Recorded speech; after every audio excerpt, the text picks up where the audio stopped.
넘겨주시면 네, 넘겨주세요. 네, 끝났습니다. 어떤 걸 그러면 가장 중요한 그리고 가장 많이 공덕을 쌓을 수 있는 것이 무엇일까? 그것은 여기 이들이 신들의 땅이라고 여기는 그 라사라고 하는 지역이 있어요. 티베트 사람들이 수도, 티베트 사람들이 가장 중요한 그 지역이죠. 저기 보면 라사라고 하는 곳이 있는데 이 라사에 가는 게 가장 큰 공덕을 쌓는 거예요. 가장 선을 쌓는 거죠. 자기 일을 쌓아가는 그런 것이었습니다. 그런데 이것을 하기 위해서 어떻게 하냐면 제가 있었던 지역이 그 시닝이라고 하는 지역이었거든요. 이 시닝에서 이렇게 오체 투지를 하면서 거기까지 가요. 한 1,800km 정도 되거든요. 그럼 걸어가도 몇 달 걸리는 그런 거리인데 여기서는 오체 투지가 혹시 뭔지 아세요? 우리 몸의 신체의 5군데를 다 땅에 닿는 거예요. 이마, 양쪽 여기 어디죠? 팔꿈치, 그다음에 무릎 이곳을 다 땅에다 대는 거예요. 이렇게 해서 삼보일배하면서 나아가는 걸어가는 그런 일들을 하는 것이 오체투지라고 하는데 이것을 통해서 라사까지 가게 되면 라사에 뭐가 있냐면 여기 보면 사원이 하나 있죠. 이게 족항사원이라고 하는 것인데 이 족항사원에 가는 거예요. 이게 티베트 불교에서 제일 처음에 세워졌던 그런 사원이거든요. 이 안에 가기만 하면 가장 큰 공덕을 쌓게 되어져서 다음 생에 아주 높은 귀족이라든가 승려라든가 이러한 신분으로 태어날 수 있다라고 여겼던 것이죠. 그래서 이런 공덕을 통해서 다음 생에 태어나는 것 이것을 굉장히 중요하게 여겼던 그런 부분이었던 것이죠. 좋은 신분으로 태어나고 좋은 조건으로 태어나고 또 돈도 많이 갖고 참 이런 부분들을 원해서 이런 공덕을 쌓기 위한 그런 노력을 했던 사람들이 티베트 사람들이었다라고 하는 것을 선교지에 있으면서 많이 보게 되었습니다. 그런데 이 다시 태어남에 대해서 단순히 종교인들만 가지고 있었을까? 그렇지 않다라는 것을 우린 다 잘 알고 있습니다. 다음 사진 넘겨주시면 어떤 한 인물이 등장할 거예요. 네, 네, 잘 모르는 사람이죠. 네, 제 대학교 동기입니다. 네. 이 처음에 대학 같은 과 친구인데 이 친구랑 같이 이야기하는 그런 기회가 있었어요. 대학교 다니면서 이 친구는 굉장히 똑똑했던 친구였어요. 네, 수재였고 운이 안 좋아서 저희 대학교 제가 인하대 나왔는데 인하대를 들어오는 그래서 굉장히 마음 안타깝게 생각을 했던 친구였는데 이 친구랑 같이 이야기를 하는데 이 친구가 어떠한 그런 일을 겪게 되었냐면 그 대학교 들어오기 전에 건설 현장 노가다를 하다가 그만 진짜 뉴스에 나올 만한 일을 겪게 되는 거예요. 그게 뭐냐면 밑에서 열심히 일을 하고 무엇을 나르고 있는데 위에서 건축자재가 떨어지게 된 거죠. 그래서 그 옆에 있었던 같이 일하는 그 일꾼 아저씨가 밀어가지고 진짜 이렇게 목숨을 구하는 그 경험을 하게 된 친구였어요. 그때 같이 이야기를 하면서 이 친구가 그런 내용을 이야기를 하더라고요. 나는 이때 다시 태어나게 되었다라고 이렇게 이야기를 했었습니다. 그래서 이 친구가 제가 경제학과를 나왔는데 이 친구도 경제학과에서 노동경제학을 이렇게 공부를 해서 왜 그걸 공부를 하느냐라고 했을 때 자기는 그때 도와줬던 그 사람, 아저씨, 노동자 이 사람들을 위해서 자기의 삶을 바칠 그런 마음을 품게 되었고 삶의 방향이 그렇게 바뀌었다라고 이야기를 하는 거예요. 다시 태어나게 되면서. 그래서 지금은 어디 있냐면 산업연구원. 저도 최근에 찾아봤어요. 이 설교를 준비하면서 이 친구에 대해서 많이 생각이 나서 한번 지민웅이라는 친구인데 찾아봤더니 이렇게 얼굴이 나오더라고요. 그래서 이게 그냥 써도 되겠다라고 해가지고 그냥 이렇게 사용을 했는데 어찌됐든 이 친구는 그 일을 통해서 다시 태어남에 대한 그런 것을 겪게 되었다라고 이렇게 고백하는 것을 듣게 되었습니다. 오늘 본문에 한 인물이 등장하죠. 그 인물이 누구냐면 니고데모라고 하는 그 사람입니다. 이 사람을 통해서 성경에서 이야기하는 것은 무엇이냐면 앞에서 보았던 것, 인간의 노력이나 아니면 뭔가 조건이나 자격을 통해서 거듭나는 것이 아니라 아니면은 아까 봤던 그 지민웅이라고 하는 제 친구를 통해서도 어떤 우리의 세계관이나 삶의 방향이 바뀌는 것 이것이 다시 태어난 그거 이상의 뭔가 새로운 것이 있다라고 하는 것을 보여주는 것이죠. 이보다 더 놀랍고 더 크고 더 심오한 우리에게는 거듭남이라는 것이 우리에게 필요하고 그것이 우리에게는 더 우리에게 하나님께서 준비해 놓으셨다라고 하는 것이 오늘 본문에서 이야기를 하고 있다라고 하는 것을 보았으면 좋겠습니다. 2장에 보면 저희 본문 전에 2장에 보면은 그 두 가지 사건이 나와요. 어떤 사건이냐면 가나안 혼인잔치, 여러분 다 아시죠? 가나안 혼인잔치라고 하는 그 사건이 하나가 나오고 두 번째는 어떤 사건이 나오냐면 성전을 정결케 하는 그 사건이 나오고 있습니다. 그래서 그 사건을 모두 그 두 사건이 사실 연결되어져 있는 것인데 어떠한 뜻이냐면 정결케 하고 새롭게 한다라고 하는 그 의미를 가지고 있는 거예요. 그러면서 오늘 본문이 이어지고 있다는 것이죠. 24절에 보면 이렇게 이야기를 하고 있어요. 예수는 그의 몸을 그들에게 이탁하지 아니하셨더니 이는 친히 모든 사람을 아심이요 또 사람에 대하여 누구의 증언도 받으실 필요가 없었으니 이는 그가 친히 사람의 속에 있는 것을 아셨습니다. 어떤 내용이냐면 그 앞구절에 보면 어떤 내용이 나오냐면 그 두 가지 사건, 그 가나의 그 혼인잔치를 통해서 물이 포도주로 변하는 그 사건, 그리고 성전을 깨끗이 하는 그 사건을 통해서 많은 사람들이 예수님의 존재를 알게 된 거죠. 따라가고 또 추앙하고 또 뭔가를 계속해서 배우려고 하는 그 사람들이 많아지다 보니까 예수님께서는 그 모습을 보면서 이렇게 평가하신 거예요. 나는 그 사람들에게 이탁하지 않을 것이다 라고 이야기를 하고 있는 것이죠. 왜 이렇게 했을까요? 왜 예수님께서는 이렇게 말씀하셨을까요? 나는 그들에게 이탁하지 아니할 것이다. 그러면서 뭐라고 얘기하십니까? 그들의 마음에 있는 것들을 내가 알고 있다라고 이야기하고 있어요. 사람의 마음에는 뭐가 있냐면 스스로 구원하고자 하는 그 마음이 있다라는 것이죠. 뭔가 그 구원의 도구로 삼는 것, 그것이 있다라고 이야기를 하고 있어요. 성경은 그걸 뭐라고 해요? 우상이라고 얘기하죠. 뭔가 내가 가지고 있는 것, 그리고 그것을 통해서 내가 더 나은 존재, 아니면 더 내가 바라고 있는 것을 얻고자 하는 것, 이것이 분명히 있다라고 이야기를 하고 있는 것입니다. 그런데 이것이 앞에서 말한 그 티벳 사람이라든가 아니면 제 친구나 그런 그 친구 믿지 않거든요. 무신론자든가 이 사람들만 있는 것이 아니라 믿는 우리들한테도 있다라고 하는 거예요. 이 니고데모를 통해서 그것을 우리에게 알려주고 있는 것이죠. 우리가 교회를 다닌다는 것, 우리가 여러분들 소그룹 하죠. 소그룹 하고 또 성경 공부도 하고 매일 큐티도 하고 이런 것들이 사실은 우리 우상이 될 수도 있다라고 하는 것을 이야기하는 거예요. 왜 그래요? 내가 그것을 통해서 하나님의 자리에 오르기 때문에 내가 나를 드러내고자 하고 그것을 통해서 내가 얻고자 하는 것을 이루려고 한다면 그거 자체가 우상이 되고 그렇다라고 하는 것을 누가 알고 있다고요? 예수님께서 알고 있다라고 이야기를 하고 있는 거예요. 한번 넘겨볼까요? 네, 3장 1절에 보면 이렇게 이야기를 시작하죠. 그런데 바리새인 중에 니고데모라 하는 사람이 있으니 유대인의 지도자라. 본문의 시작이 어떻게 시작합니까? 그런데라고 시작을 하고 있죠. 앞에랑 연결이 되고 있다는 뜻이에요. 이것은 내가 무엇인가 구원을 얻으려고 하는 것, 내 노력이나 내가 가지고 있는 것을 통해서 뭔가를 이루려고 하는 그것이 있는데 그것을 예수님께서 아시고 그것을 하나의 예로서 드러내고 있는 한 사람이 니고데모다라고 하는 것을 보여주고 있다라는 것입니다. 다음 넘겨주시면 니고데모가 어떤 사람인지에 대해서 이야기를 하죠. 첫 번째는 바리새인이라고 얘기하고요. 두 번째는 그 산헤드린 그 공의회의 위원이라고 얘기하고 세 번째는 율법학자라고 이렇게 이야기를 하고 있습니다.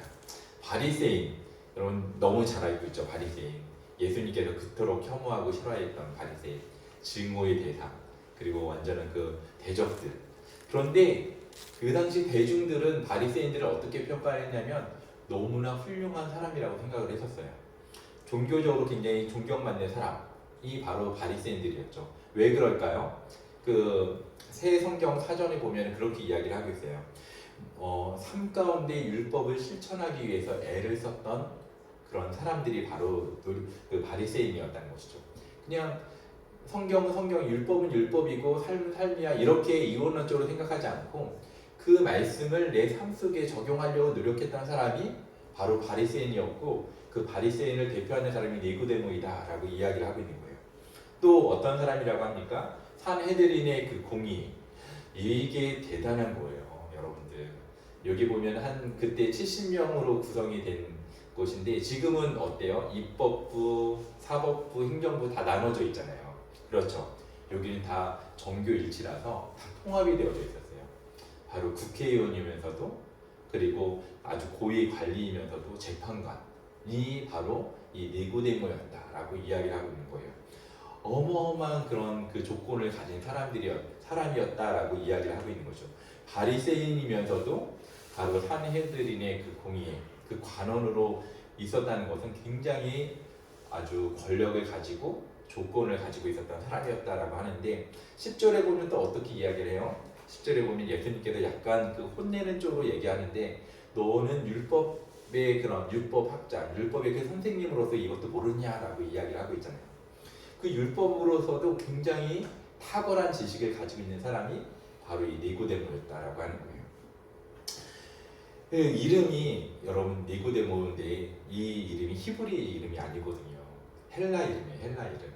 이 당시에 그 여러 가지 그 환경이나 여러 가지 그런 모습을 보면은 집안이 굉장히 좋을 때 가끔 가다가 그 자녀들에게 헬라식 이름을 지어줬다라고 얘기해요.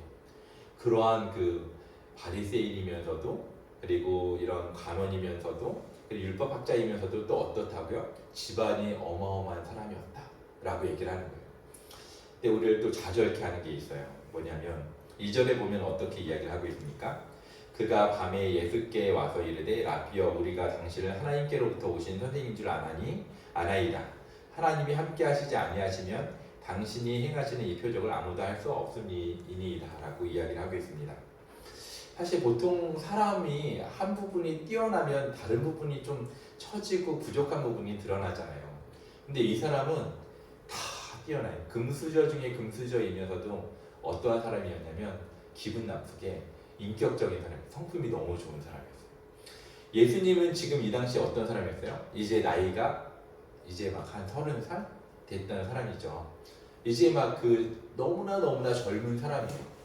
그런데 이 니고데모라고 하는 그 권력이 있고 또한 학식이 있고 굉장히 존경받는 그런 사람이었음에도 불구하고 어떻게 합니까? 예수님을 보면서 그 행하는 그 말씀과 행동을 보면서 라비어라고 이렇게 이야기를 하고 있다는 거예요. 랍비라고 하는 뜻은 무엇이냐면 크다 그리고 위대하다 이런 뜻을 가지고 있는 것이죠. 아까 보았지만 저 나이 많은 사람이 니고데모가 어떻게 합니까? 예수님을 찾아가서 저에게 한 수 알려주십시오라고 이야기를 하고 있다는 거예요. 내가 더 배울 게 있습니다. 당신에게 이렇게 이야기를 하면서 겸손하고 인격적으로도 훌륭한 그런 모습을 가지고 예수님을 찾아갔다는 것이죠. 너무나 기분 나쁘죠. 제가 선교지에 있을 때 딱 이런 분을 한 번 봤어요. 그래서 의사 선생님이면서 그리고 너무나 똑똑하신 분인데 인격이 너무 좋아요. 너무나 겸손하고 이런 사람 그리고 성품도 너무 좋고 너무 기분이 나쁘더라고요. 돈도 많아. 부모님들이 다 교수거든요. 돈도 너무 많고. 그런데 그런 걸 보면 기분 나빠야 되는데 그 사람의 대표적인 사람이 이 니고데모였다라고 이야기를 하고 있어요. 그런데 어떻게 합니까? 이 찾아온 시간이 마음에 걸려요. 좀 약간 마음을 불편하게 해요. 언제 찾아왔다고 해요? 2절에 보면은 그 다음에 한번 넘겨주세요. 그가 밤에 예수께 나와 밤에 찾아왔다는 거예요. 왜 밤에 찾아왔을까? 어떤 성경학자들은 그렇게 이야기하고 있죠. 자기의 신분이 노출될 것에 대한 그 두려움, 그리고 다른 사람들이 나를 알아볼 거에 대한 그 부끄러움, 내가 이렇게 젊은 사람, 이제 갓 랍비도 아니고 그 랍비로 불리려면 교육 과정을 맞춰야 랍비로 불릴 수 있는데 전혀 그런 것도 아닌 나사렛이라고 하는 그 시골에서 온 그 사람을 만나러 왔다라는 그 부끄러움, 이런 것 때문에 아마 밤에 왔다라고 하는 그 사람들이 그렇게 해석하는 사람들도 있습니다. 사실 그런 것도 맞을 것 같아요. 하지만 요한복음에서 더 강조하는 부분은 밤에 넘겨주면 이런 부분이 있어요. 뭐냐면 빛과 대조되는 그런 부분들이 밤을 많이 사용을 하고 있거든요. 1장 15절에 보면 이렇게 이야기를 하고 있습니다. 빛이 어둠에 비치되 어둠이 깨닫지 못하더라. 요한복음에서는 빛을 얘기하는 부분이 많고 그와 상반되게 어둠을 이야기하는 부분들이 많이 있는데 여기에서 말하는 그 어둠은 무엇이냐면 약간의 무지함, 그리고 알지 못함, 그 지식적으로 어두운 이런 부분들을 이야기하고 있다라고 할 수 있습니다. 그래서 이 밤이 의미하는 것은 자기의 어떤 명성을 지키고 그리고 사람들로부터 뭔가를 좀 보호받으려고 하는 그렇기 위해서 밤에 찾아간 것도 있지만 또 어떠한 부분이냐면 세상적인 지식과 지혜와 뭔가를 많이 갖추고 아는 것도 많이 있지만 결국은 영적인 부분들은 어둡고 무지한 부분들을 성경에서는 강조하고 있음을 이야기할 수 있다는 것이죠. 그것을 어디서 알 수 있냐면 4절과 9절에서 알 수 있어요. 뭐라고 예수님께서 니고데모가 이야기를 하고 있습니까? 니고데모가 이르되 사람이 늙으면 어떻게 날 수 있사옵나이까? 두 번째 모태에 들어갔다가 날 수 있사옵나이까? 9절에서는 어떻게 이야기합니까? 니고데모가 대답하여 이르되 어찌 그러한 일이 있을 수 있나이까? 거듭남에 대해서 전혀 모르는 거예요. 영적으로 뭔가 새롭게 태어난다는 것에 대해서 예수님께서 계속해서 이야기하지만 거기에 대해서 깨닫지 못하는 부분들을 이야기하고 있다는 거죠. 그래서 계속해서 예수님 앞에 질문을 하는 것을 볼 수 있어요. 이 정도로 바로 니고데모는 밤에 찾아왔다. 이 뜻은 무엇이냐면 바로 영적으로 무지함을 드러내고 있는 성경의 한 표현이다라고 볼 수 있다는 것이죠. 이 구절들을 통해서 이제 예수님에 대한 그 내용들을 전혀 모르고 있죠. 그래서 예수님께서 어떻게 하십니까? 3절에 보면 이렇게 이야기를 하고 있어요. 3절에 보면은 예수께서 대답하여 이르시되 진실로 진실로 내게 이르노니 사람이 거듭나지 아니하면 하나님의 나라를 볼 수 없느니라. 약간의 그 동문서답 같은 그런 느낌이 들죠. 이 니고데모는 어떻게 했습니까? 예수님을 굉장히 치켜 올렸잖아요. 당신으로부터 당신 진짜 하늘에서 내려온 사람입니다. 하늘의 일을 하고 있는 것 같습니다. 제가 한 수 배우겠습니다 라고 2절에 얘기했는데 3절에 예수님께서 어떻게 해요? 너가 거듭나지 아니하면 하나님 나라를 볼 수 없다 라고 이야기를 하고 있어요.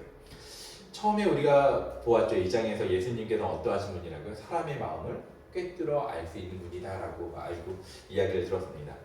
그 마음을 알고 있었다는 거예요. 니고데모가 어떤 마음으로 찾아왔는지를 예수님을 알고 있었다라는 거예요. 어떤 자기가 가지고 있는 어떤 조건이라든가 아니면 그것을 통해서 뭔가를 노력하고 뭔가를 공로를 세움으로 인해서 자기는 지금에 쌓았던 명성과 그 자리보다 훨씬 더 나은 것을 찾으려고 했던 그런 모습을 예수님을 알고 있었다라고 이야기를 하고 있는 거예요.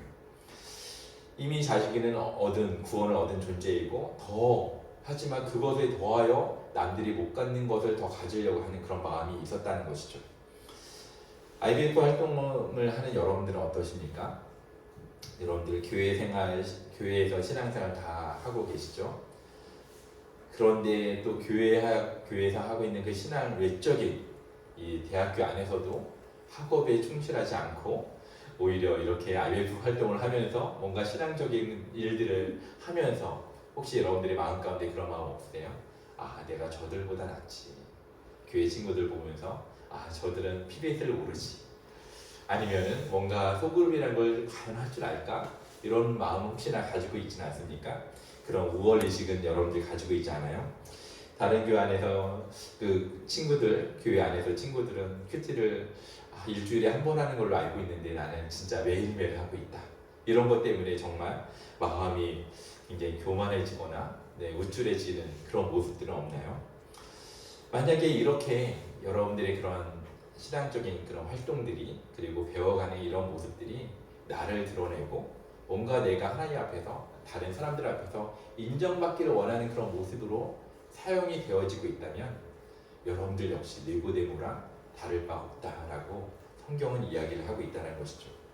니고데모는 어떻습니까? 자기는 당연하게 하나님 나라의 백성이라고 생각을 했어요. 하나님 나라는 내가 들어가야지 다른 사람들은 내가 못 들어가면 다른 사람은 절대로 못 들어간다라고 생각을 했던 사람이었던 것이죠. 뭔가 이 사람은 자기를 더 드러내고 더 자기가 가지고 있는 부족한 부분들을 쌓아가려고 애썼던 사람이었음을 보여주고 있는 것이죠. 하지만 예수님은 어떻게 하십니까? 그 니고데모의 그런 조건과 환경과 그의 노력과 그의 생각들에 대해서 인품에 대해서 인격에 대해서 전혀 훌륭하다라고 하는 그 내용에 대해서 이야기하고 있잖아요. 어떻게 이야기를 합니까? 너가 거듭나야 된다라고 이야기를 하고 있습니다. 그러고 나서 여러분들 잘 알고 있는 그 내용이 나오죠. 요한복음 3장 16절을 보면 이렇게 이야기를 하고 있어요. 한번 같이 읽어볼까요? 시작. 하나님이 세상을 이처럼 사랑하사 독생자를 주셨으니 이는 그를 믿는 자마다 멸망하지 않고 영생을 얻게 하려 하십니다. 여러분 놀랍지 않아요? 이 말씀이 정말 율법에 탁월하고 그리고 유대인으로서 하나님을 잘 알고 있다라고 생각하고 스스로가 진짜 하나님 나라에 들어갈 거라고 확신하였던 그 사람에게 주어진 말씀이라는 거예요. 그냥 무신론자한테 그냥 주어진 말씀이 아니라는 것이죠. 여러분들 같이 교회 잘 다니고 여러분들 같이 신앙생활 잘하고 정말 교회 외적인 그 IF 활동을 하면서 열심히 가진 사람들에게 이 말씀을 주고 있다는 거예요. 하나님이 세상을 이처럼 사랑하사 독생자를 주셨으니 이는 그를 믿는 자마다 멸망하지 않고 영생을 얻게 하려 하십니다. 이 말씀이 우리들에게 지금 주어지고 있다는 것이죠. 니고데모와 이 사람에 대해서 이제 다음 넘겨주시면 어떠한 내용이 짝을 이루냐면 4장의 내용은 사마리아 여인하고 짝을 이루어가요. 이 3장의 내용은 무엇이 나오고 있습니까? 굉장히 유대인으로서 굉장히 훌륭한 율법적인 지식을 가지고 있는 니고데모가 나오고 있고 4장에는 누가 나오냐면 사마리아 여인이 나와요. 한번 비교를 한번 해보세요. 남자고 여자이고요. 그리고 니고데모. 그 니고데모는 굉장히 유명한 사람이었고 사마리아 여인은 무명한 사람이었다라고 이야기하고 있어요. 그리고 종교는 유대교였죠. 그리고 사마리아 여인은 그냥 유대인들이 너무나 혐오하고 멸시하는 그 사람이었어요. 그리고 때는 밤중이었고 대낮이었고요. 만남은 니고데모가 찾아왔고 그리고 예수님께서 사마리아 여인을 찾아갔고 지역은 남유다를 대표하고 북이스라엘 대표하고 조용히 니고데모는 사라지는 대신에 사마리아 여인은 어떻게 합니까? 예수님을 증거하죠. 그렇게 이야기를 하고 있습니다. 너무나 다른 그런 내용들에 대해서 대조하면서 어떻게 이야기합니까? 이 사람이든 그 니고데모든 사마리아 여인이든 누구나 구원은 필요하다라고 하는 것을 이 3장과 4장을 통해서 이야기를 하고 있다는 것이죠. 우리가 어디에 속해 있느냐가 우리의 거듭남을 보장해 주지 않는다는 거예요. 여러분들이 꼭 그걸 알아셨으면 좋겠습니다. 내가 어디에 속해 있느냐. 여러분들이 기독교 가정이고 또 저희 아들은 선교사 자녀이고 또 이것 중에서는 목사님이나 아니면 장로님들의 그 자녀일 수도 있고요. 그러한 그 내용들이 여러분들이 거듭났다, 거듭나지 않았다를 증명해 주지 않는다는 거예요. 사마리아 여인도 마찬가지예요. 저는 불신자 가정에서 태어났거든요. 불교 가정에서 태어났는데 그거 자체로 그리고 내가 아무것도 가난하고 또 비천하고 이런 건 역시도 사실은 거듭남을 받지 못한다 이렇게 이야기할 수 없다라는 거예요. 우리가 어디에 속해 있느냐가 우리의 거듭남을 증거하지 못한다라고 하는 것을 3장과 4장의 내용을 통해서 이야기를 하고 있는 것이죠. 3절과 5절에 보면은 이렇게 이야기하죠. 3절에 보면 거듭나지 아니하면 아무도 하나님 나라를 볼 수 없다라고 이야기를 하고 있고요. 5절에서는 어떻게 이야기를 합니까? 물과 성령으로 나지 아니하면 아무도 하나님 나라에 들어갈 수 없다라고 하고 있습니다. 여기서 아무도라고 이야기를 하고 있는데 사실 3절과 5절에서는 이 아무도라고 하는 그 단어가 빠져 있죠. 원어에는 있지만 여기는 빠져 있다라고 합니다. 누구나 거듭남이 필요하다라는 것을 오늘 본문에서는 이야기를 하는 거예요. 그의 조건이나 환경이나 상황이나 어떠한 것을 가지고 있는가가 중요한 것이 아니라 바로 예수 그리스도 안에서 우리가 거듭나는 그 자체가 너무나 중요하다라고 하는 것을 오늘 본문에서 이야기를 하고 있는 것이죠. 그러면 거듭난다는 것은 무엇일까? 라고 생각할 수 있겠죠. 혹시 여러분들 중에서 아직 예수님을 믿지 않고 있거나 또한 어떤 관계 때문에 나와 있는 분들이 계시다면 거듭난다는 것이 과연 무엇일까라고 궁금해 할 거라고 생각이 듭니다. 3절에 보면은 거듭나다라고 이야기를 하고 있죠. 여기에서는 앞에서 말한 그 여러 가지 다시 태어남에 대한 부분도 있지만 다른 헬라어 그 의미로 무엇이냐면 위로부터 나다라고 하는 그 뜻을 가지고 있다라고 합니다. 그냥 다시 태어나다라는 뜻과 함께 어떻게 합니까? 위로부터 나야 된다라고 하는 것을 이야기하고 있다는 것이죠. 이것은 어떠한 것이에요? 위로부터 나다, 내 능력, 내가 가지고 있는 어떠한 노력으로 얻을 수 없는 것들이다. 뭐예요? 하나님의 은혜로만 가능하다라고 하는 것을 이야기하고 있는 것이죠. 5절에 보면 또 이렇게 이야기합니다. 5절에 보면은 예수께서 대답하시되 진실로 진실로 내게 이르노니 사람이 물과 성령으로 나지 아니하면 하나님 나라에 들어갈 수 없느니라 하라고 이야기를 하고 있어요. 여기서 보면 거듭남에 대해서 이야기를 하고 있는데 이것은 앞에서 본 것처럼 위로부터 나는 것. 그것은 무엇입니까? 전적으로 밖으로부터 주어지는 것이다. 내 안에서 이루어갈 수 없는 것이다 라고 이야기를 하는 거죠. 밖으로부터 이루어지는 것이다 라고 이야기를 하는 거예요. 여러분 혹시 여러분들이 스스로 태어나고자 해서 태어난 사람이 있나요? 없죠. 아무도 없어요. 내 의지로 태어난 사람은 아무도 없어요. 내가 이날 태어나야지 라고 하는 사람 아무도 없다는 거예요. 구원도 마찬가지라는 것이죠. 내가 구원 받아야지 이렇게 구원받는 사람 아무도 없다라고 하는 거예요. 바로 구원은 어떻게 이루어지냐면 하나님께서 우리에게 은혜를 주셔야지만 가능하다라고 이야기를 하고 있는 것이죠. 그래서 5절에서 뭐라고 이야기합니까? 물과 성령으로 나는 것이다 라고 이야기를 하는 거예요. 그래서 물과 성령이 이야기하는 것은 무엇이냐면 에스겔서에서 이야기하는 것과 비슷한데 전적으로 부정한 거에서 깨끗해지는 것을 이야기하고 있고요. 성령님으로 말미암아 우리 마음이 하나님께 향할 수 있도록 해 주시는 것, 이것이 물과 성령으로 나야 된다라고 하는 뜻을 가지고 있다는 거예요. 하나님 나라는 우리의 힘과 노력으로 가능하지 않다. 하나님의 은혜로만 가능하다라고 하는 것을 이야기하고 있다는 것이죠. 사실 이 부분은 우리 니고데모뿐만 아니라 우리 역시도 굉장히 무겁게 받아들여야 될 내용이라고 생각이 듭니다. 왜냐하면 우리 대부분은 어떻게 생각하냐면 우리가 구원을 이룰 수 있을 거라고 생각을 하거든요. 여러분들 혹시 그렇게 여기고 있지 않습니까? 내가 순종을 하면, 내가 하나님의 말씀에 순종하면 내가 구원받을 거야 라고 혹시 생각하고 있지는 않습니까? 혹시 여러분들이 그리스도인으로서의 그 정체성을 가지고 있는데 그 정체성을 어디서 찾고 있어요? 여러분들은 내가 뭔가 성경을 보는 것을 통해서, 내가 종교적인 활동을 하는 것을 통해서, 아니면 내가 매일매일 저는 새벽 기도에 계속 가고 있는데 내가 새벽 기도를 갖고 있기 때문에 뭔가 내가 그리스도인으로서 내가 정체성을 가지고 난 그리스도인이다라고 하는 그 확인을 받고 있는 건 아닙니까? 그렇다면 그것은 잘못된 거예요. 여러분들이 어떤 행위를 통해서 나는 그리스도인을 혹시나 여기고 있다면 그것은 잘못된 그런 확신이라고 생각이 듭니다. 나의 정체성은 어디서 찾아야 되는 거예요? 바로 예수님께서 나를 위해서 죽으신 그 사랑에서 찾아야 된다는 것이죠. 여러분들의 정체성과 자존감은 어디에서 나온다는 거예요? 바로 예수님 앞에서 나올 수밖에 없다는 거예요. 내가 했던 어떤 행위들, 여러분들이 이 자리에 나와 있다고 해서, 아니면 여러분들이 어떤 소그룹을 하고 PBS를 하고 이런 것들을 통해서 내가 그리스도인이다라고 생각을 한다면 여러분들은 여전히 종교적인 그런 행동을 가지고 있다라는 것을 여러분들이 기억을 했으면 좋겠습니다.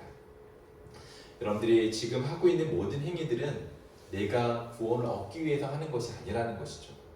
여러분들이 이미 구원을 받았기 때문에 참 감사하는 마음으로, 정말 하나님 앞에 나의 마음을 드리고자 하는 마음으로 이렇게 해야 된다는 거예요. 제가 한 번은 대학교 때 IBF 한참 엄청 열심히 하고 있을 때 그런 책을 한 권 읽었는데 그런 내용들이 나왔던 것 같아요. 굉장히 열심히 섬겨야 된다, 봉사해야 된다, 이런 내용이 나온 거예요. 근데 그런 생각이 갑자기 생각이 든 거죠. 버스를 그러면 내가 너무나 아파. 저는 되게 도덕적인 사람이었거든요. 되게 뭐라고 할까, 굉장히 뭔가를 잘 살피고 섬기는 사람이었어요. 그래서 항상 전철을 탈 때마다 할아버지가 할머니가 어디 계신지를 먼저 살펴요. 그분들이 이렇게 와서 내가 혹시나 자리에 내가 앉고 있으면 그분을 앉히기 위해서 그렇게 삶을 살았거든요. 그런데 그때 뭔가 이렇게 마음이 불편함이 다가오는 거예요. 뭐냐면 내가 아프면 내가 일어나야 되나? 내가 이렇게 진짜 일어서기 힘들 정도로 힘들 때 정말 이 자리를 양보해야 되나?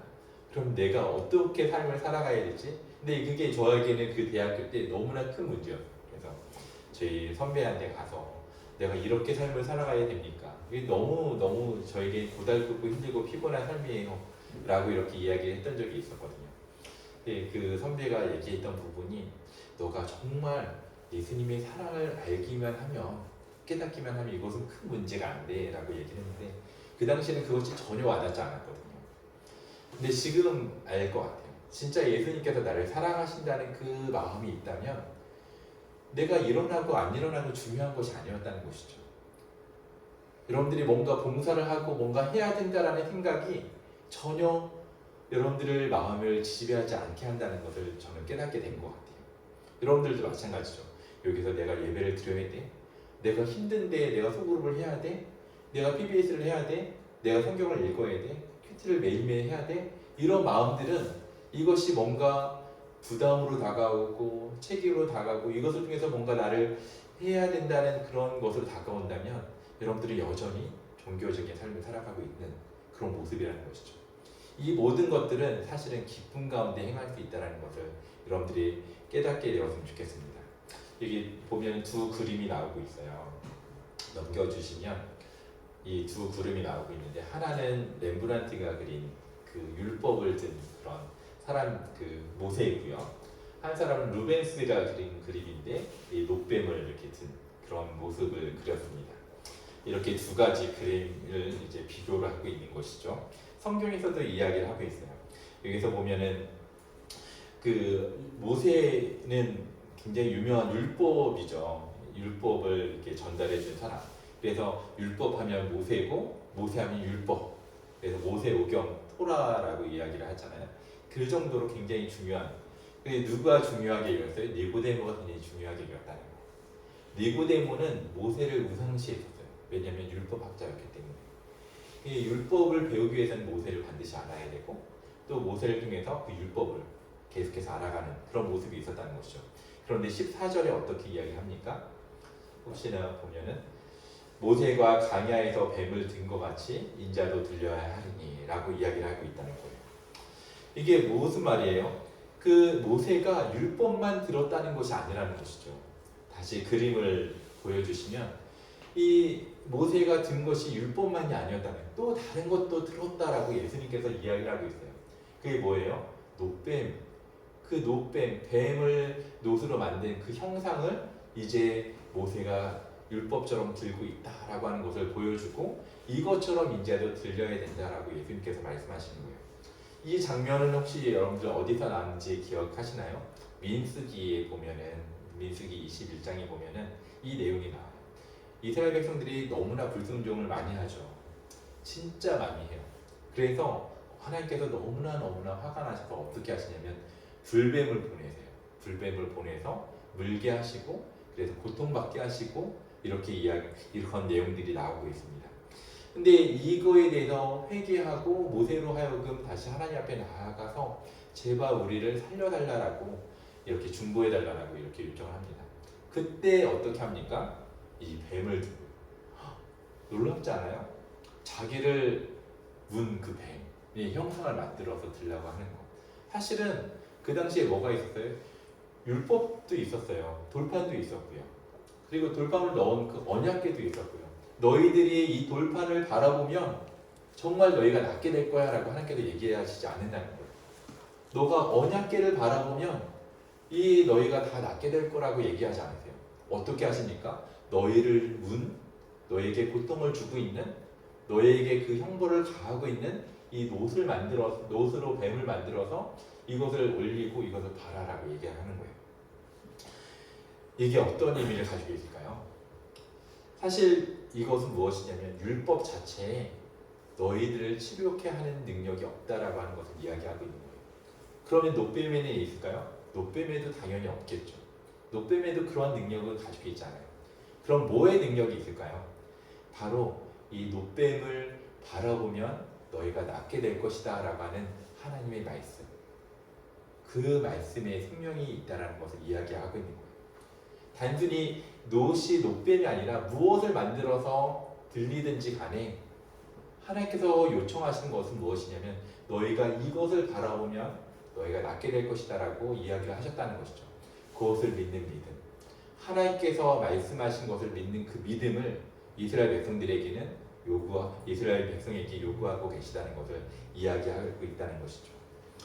이 노뱀을 바라보면 너희가 낫게 될 것이다 라고 했던 그 말씀을 듣지 않은 사람은 어떻게 돼요?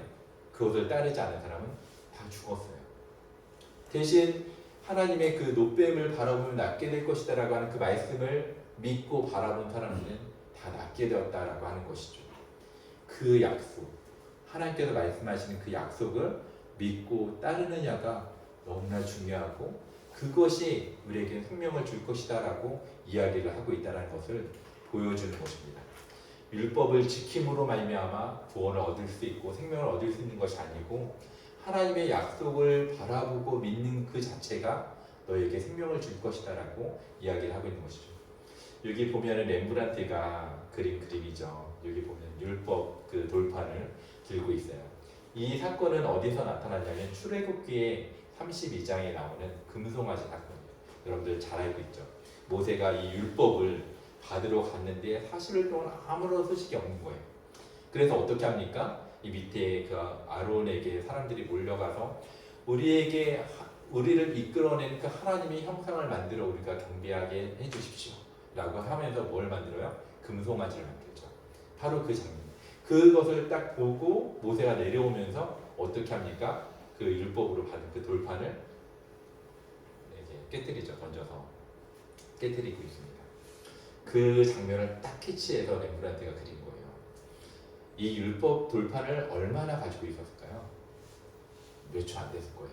이렇게 들어서 하는데 한 뭐 그냥 5초 아니면 다 되지 않을까요? 그렇겠죠. 율법이 그 정도의 능력분이 되지 않는다는 거예요. 여러분들이 진짜 뭔가 내가 노력을 해서 내가 뭔가를 해서 진짜 내가 공로를 쌓아서 뭔가 율법을 잘 지키고 그렇게 해서 구원을 얻을 수 있겠다라고 하는 그 생각 그리고 그런 노력 그것은 몇 초 안 된다는 거예요. 그런 능력조차도 없다라는 거 하는 것을 렘브란트는 그걸 보여주고 있다는 거예요. 이것을 깨트림으로 인하여 어떻게 합니까? 우리에게 있어서 율법의 그런 내용들은 사실은 우리의 그 율법의 내용이 가지고 있는 건 무엇입니까? 내가 내 안에서 내 조건으로 내 노력으로 뭔가를 하려고 하는 것은 소용이 없다. 이것을 보여주고 있다는 것이죠. 무엇이 우리에게 생명을 주는가? 그런 하나님의 은혜, 하나님께서 우리에게 허락하신 그 사랑으로 허락하신 예수님의 그 십자가 사랑, 그리고 그 안에 담겨져 있는 그 생명, 이것이 여러분들을 정말 생명 있게 하고 하나님의 자녀로 만들고 하나님 앞에 온전한 이로움을 갖추게 하는 것이다 라고 하는 것을 보여주고 있음을 우리가 기억해야 될 것입니다. 그러면 어떻게 우리가 거듭났을까라고 하는 것을 확인할 수 있을까요? 8절과 11절 한번 보면 이렇게 이야기가 있습니다. 8절에 보면은 바람이 임의로 불매 내가 그 소리는 들어도 어디서 와서 어디로 가는지 알지 못하나니 성령으로 난 사람도 다 그러하니라. 진실로 진실로 내게 이르노니 우리는 아는 것을 말하고 본 것을 증언하노라. 그러나 너희가 우리 증언을 받지 아니하는도다. 뭐라고 얘기하고 있어요? 그 영적인 거, 초월적인 거, 거듭남, 진짜 우리는 눈으로 확인할 수 없고 우리가 정말 손으로 만질 수 없지만 어떻다고 얘기해요? 느낄 수 있다라고 얘기해요. 바람이 있는 것처럼, 바람이 우리의 머리를 찰랑찰랑하게 하는 것처럼, 아니면 지금 날씨 너무 시원해졌잖아요. 진짜 그 바람을, 시원한 바람을 느낄 수 있는 것처럼 우리가 거듭남 역시도 우리가 느낄 수 있다라고 얘기를 하는 거예요. 그것을 오늘 본문을 통해서 이야기를 하고 있는 것이죠. 하나님께서 우리의 아버지가 되셨기 때문에 이것은 뭐라고 하는 거예요? 거듭남이라는 것은 바로 관계를 이야기하고 있다는 것이죠. 하나님께서 우리 아버지가 되셨기 때문에 우리가 하나님 앞에 순종할 수 있는 마음이 생기게 되는 것이고 더 율법에 순종할 수 있는 마음이 생기는 것이고 여러분들처럼 이렇게 나와서 예배를 드리고 여러분들처럼 이렇게 나와서 찬양을 하고 기도를 하고 이런 마음이 바로 우리 가운데 생길 수 있도록 하는 것이 거듭남의 증거로 나타나고 있다라고 이야기를 하는 것을 볼 수 있는 것입니다. 여러분들 진짜 거듭났다라고 생각이 든다면 이런 마음이 생길 수 있을 거예요. 정말 하나님 앞에서 우리가 순종할 수 있는 마음, 그 마음이 우리에게 생길 수 있다는 것이죠. 여러분들 가운데 정말 어려운 문제들이 많이 있을 거라고 생각이 들어요. 그랬을 때 그 문제에 대해서 하나님 앞에 분노하고 그리고 나에 대해서 분노하고 아니면 가정이나 다른 사람한테 분노하는 것이 아니라 그 문제를 가지고 뭔가 내가 해결해 봐야지, 하나님 앞에 내가 씨름을 한번 해봐야지라고 하는 그 마음이 여러분에게 든다는 것이죠. 그런 마음들이 주변 사람들이 여러분들에게 진짜 비난하고 무시해도 그거에 대해서 전혀 그것이 우리에게 영향을 미치지 않고, 왜 그래요? 하나님께서, 예수님께서 우리를 사랑하시기 때문에, 그 사랑이 우리 정체성이 그 안에 있기 때문에 더 이상 그런 것들이 우리 귀나 우리의 마음 가운데 상처로 되지 않는다라고 이야기를 하고 있는 것이죠. 그런 것이 바로 우리에게 거듭남으로 나타날 수 있다는 것이죠. 그런데 이것이 하루아침에 되냐? 그렇지 않다는 거예요.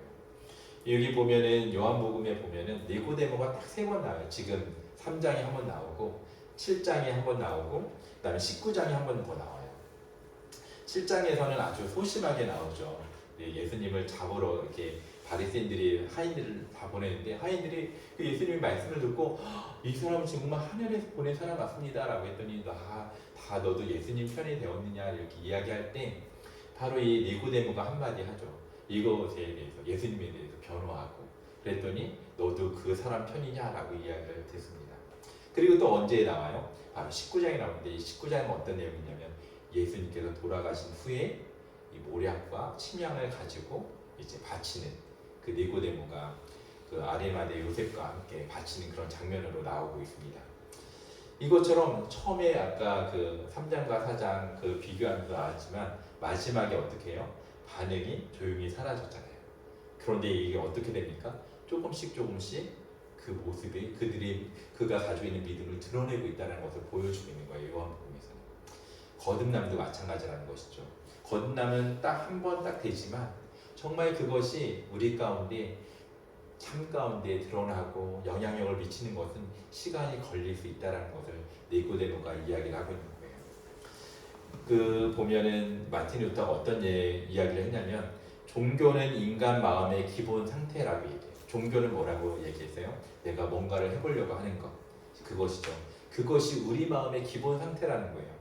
보통 컴퓨터에 보면은 그런 거 있잖아요. 어떤 명령어를 집어 넣기 전까지는 항상 그 기존 값으로 가거든요. 그 디폴트라고 하는데 그 디폴트 값으로 들어가요. 계속해서 돌아가는 그런 모습이 있죠. 우리 마음이 그렇다라는 거예요. 여러분들이 내가 지금 거듭났나? 내가 진짜 하나님 잘 믿고 있나? 라고 하는 생각이 항상 되고, 내가 내 힘으로 뭔가를 하려고 하는 그 마음으로 돌아갈 때가 너무나 많이 있어요. 아마 여러분들 진짜 많이 경험을 하게 될 거예요. 그럴 때 여러분들이 거기에 대해서 낙심하지 않았으면 좋겠습니다. 그럼에도 불구하고 여전히 변하지 않을 것 같은 그 모습이지만 조금씩 니고데모처럼 변화되어져 가는 여러분들의 모습을 여러분이 발견하게 될 거예요. 그거에 대한 모습으로 여러분들이 소망을 품고 나갔으면 좋겠습니다. 말씀 마치려고 하는데요. 한 사람만 소개하고 이렇게 끝내도록 할게요. 이 거듭남의 그 어떤 그 증거, 거듭남이라는 게 이런 것이다라고 하는 그 보여준 한 사람인데, 이 사람이 누구냐면 김정환 목사님이라고 하는 분이에요. 혹시 여러분 힐링 캠프 여러분 보셨나요? 예전에? 지금은 안 하죠. 2012년도에 차인표가 나와요. 차인표가 나와서 힐링 캠프를 하는데 이 사람이 나의 멘토라고 얘기를 해요. 그렇게 해서 굉장히 유명해진 목사님인데, 근데 유명인 치고는 너무나 가난합니다. 지금도. 그래서 그 성남시의 아주 작은 교회를 이제 맡아서 하고 계시는데, 이분이 어떠한 분이냐면 교인이 한 10명 정도뿐이 안 돼요. 다들 그 가난하신 분이에요. 그래서 교회 앞에 뭐가 있냐면 쌀독이 하나 있어요. 그래서 언제든지 그 쌀독에 넣고 기증을 하고, 또 그것을 가난한 사람들이 퍼갈 수 있도록 할 정도로 그렇게 가난한 사람들이 많이 몰려있는 그런 지역에서 이제 교회를 하고 계시는데, 이 목사님이 어느 단체랑 연결이 되세요. 한국 컴펜션이라고 하는 그 단체랑 연결이 되어져 있는데, 이분이 2006년도에 처음 교회를 개척하기 전부터 이제 그 사람을 2명을 이렇게 계속해서 돕고 있었어요. 그 2명에 5만 원씩 주거든요. 5만 원씩 후원을 하고 있었던 거죠. 근데 2009년도에 이 컨벤션에서 하는 그 어떤 모임에 갔는데, 진짜 어떻게 해서 너무나 그 긍휼의 마음이 많이 생겨가지고 무려 2명 외에 5명을 더 맡아서 7명을 후원을 하게 됩니다. 그래서 어떻게 해요? 7명이면 5만 원씩 하면 35만 원이잖아요. 그거를 해야 되는데 가난해. 할 도리가 없어요. 그래서 뭘 해요? 이분이 군대를 가서 한 게 뭐냐면 선임 구두 닦아주는 걸 잘했대요. 그래서 그 경험을 토대로 이제 밖에 나가서 이제 주중에는 나가서 구두 닦기를 하는 거예요. 구두 닦기에서 뭐 2,000원씩 받아가지고 그걸 모아다가 이제 이 컨벤션에 있는 그 여러 나라겠죠. 그 나라에 돈을 보내서 후원하는 그런 모습을 하였습니다. 근데 문제는 뭐냐면 이분이 그렇게 7명을 하고 나서 이게 2009년도였거든요.